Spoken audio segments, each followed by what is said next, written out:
আমি অয়ন। আজকে একটা সিম্পল ইন্টারেস্টের খুব ইম্পর্টেন্ট একটা ম্যাথ, সেটাকে সলভ কীভাবে করতে হয় খুব সহজে সেটা আমরা শিখে নেব। চলো লেট স্টার্ট। তো এখানে কি দেওয়া আছে না, দেওয়া আছে যে 1 বছরে আসল ও সুদের আসলের অনুপাত দেওয়া আছে 8:9। তাহলে কি ধরি, এখানে ধরে নিচ্ছি, ধরি আসল, তাহলে আসল আমরা কত ধরে নিলাম, যেহেতু অনুপাত দিয়ে দিয়েছে তাহলে আসল ধরে নিলাম 8x ও সুদে আসলে সেটা ধরে নিলাম 9x টাকা।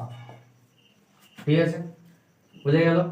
তাহলে আমরা আসল জেনে গেছি এবং সুদে আসলে জেনে গেছি, তাহলে অতএব সুদ কত হবে, সুদ যেটাকে আমরা আই দিয়ে লিখি, অর্থাৎ ইন্টারেস্ট হবে 9x - 8x, তাহলে কত হয়ে গেল x টাকা।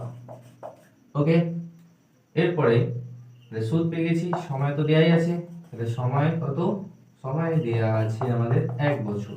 ঠিক আছে, তাহলে বার্ষিক সুদের হার জিজ্ঞাসা, মানে হারটা আমাদের জিজ্ঞাসা, আর কি হচ্ছে রেট অফ ইন্টারেস্ট, যেটাকে বার্ষিক সুদের হার বলা হয়। তাহলে আমরা জানি কি জানি না, interest is equal to PRT by 100।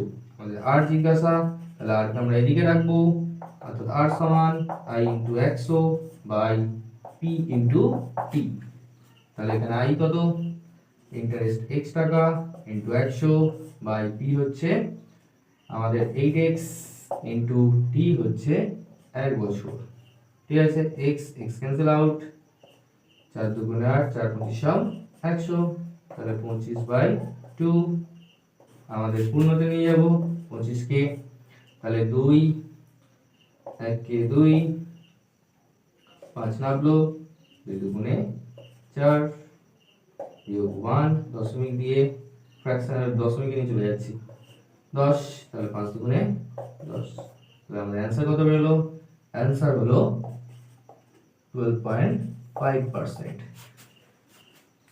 ঠিক আছে, এইভাবে ম্যাথ শিখতে গেলে এই চ্যানেলে জয়েন হয়ে যাও।